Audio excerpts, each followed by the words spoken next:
That is the capacity of Duvvada strength. Public నాతో ఉన్నారనడానికి. కానీ Jagan serious అవుతున్నట్టు. నా పాలిటిక్సే మాస్తో ప్రారంభం. నేను ఎప్పుడు లీడర్ బేస్డ్గా వెళ్ళను. ఈ రోజు మీ ఇంటర్వ్యూ చేయడం కరెక్టేనా?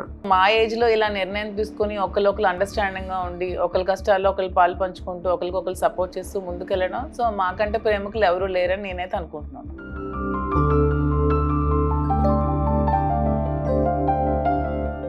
ఇప్పుడు మీ మధ్య చిగురించింది ప్రేమే కదా. ఈ ఆడమకుండే ప్రేమని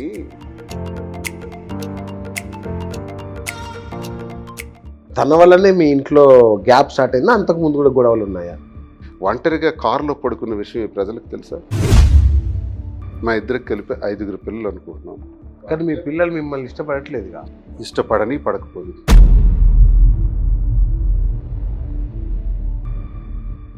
మీరు అన్న వశీకరణ విద్యలు అలాంటివి అన్న ప్రాక్టీస్ చేశారా? నేను ప్రేమించాను, ఇతను స్పందించారు, అతని ప్రేమకు నేను స్పందించాను. A+B² లాగా ఉంది. ఇప్పుడు తను పొలిటికల్గా అంత అంబిషన్ ఎలా వచ్చిందండి? అంటే మీరు ప్రోత్సహించారా? పవన్ కళ్యాణ్, చంద్రబాబు నాయుడు, ఇంకో కూడా నాకు అనవసరం. కానీ మాదిరి గారు మీరు పవన్ కళ్యాణ్ ఏమిటి పవన్ తిట్టడం వల్లనే ఇదంతా జరుగుతుంది. నేను ఇప్పటికీ తిడతానండి.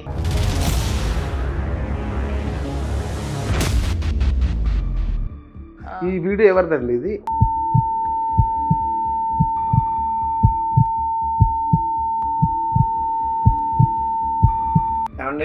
ఒక జ్యోతిష్యుడు ఎలా కనపడినా సరే ఇంట్లో చిన్న చిన్న చికాకులు గొడవలు మొదలవుతున్నాయి.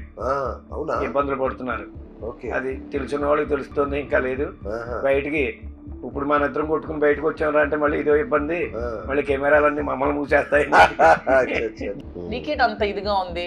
నువ్వు ఉంపుడు గతివా పవన్ కళ్యాణ్కి అంత రెచ్చిపోతున్నావు? పవన్ కళ్యాణ్ అంటావా అనేది ఆమె పాయింట్. పెద్ద విచిత్రం కాదు. నోరు మూసుకొని నువ్వు ఎక్కడ ఉండాలి అక్కడ మేము మీ జోలికి రా.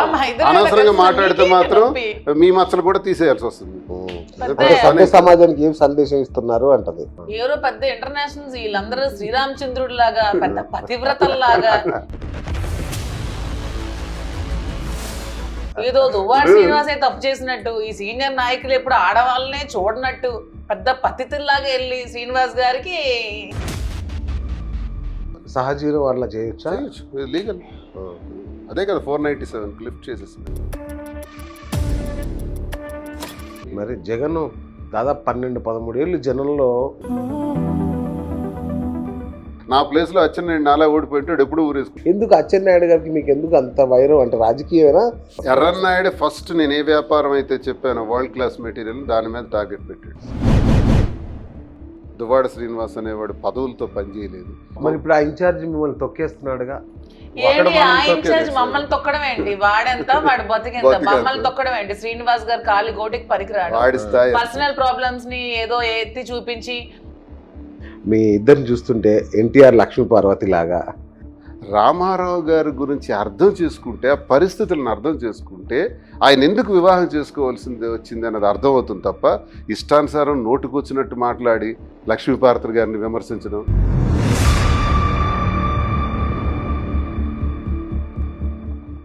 జూనియర్ దువ్వాడ ఇప్పుడు అంతకు మించిన స్టోరీ మన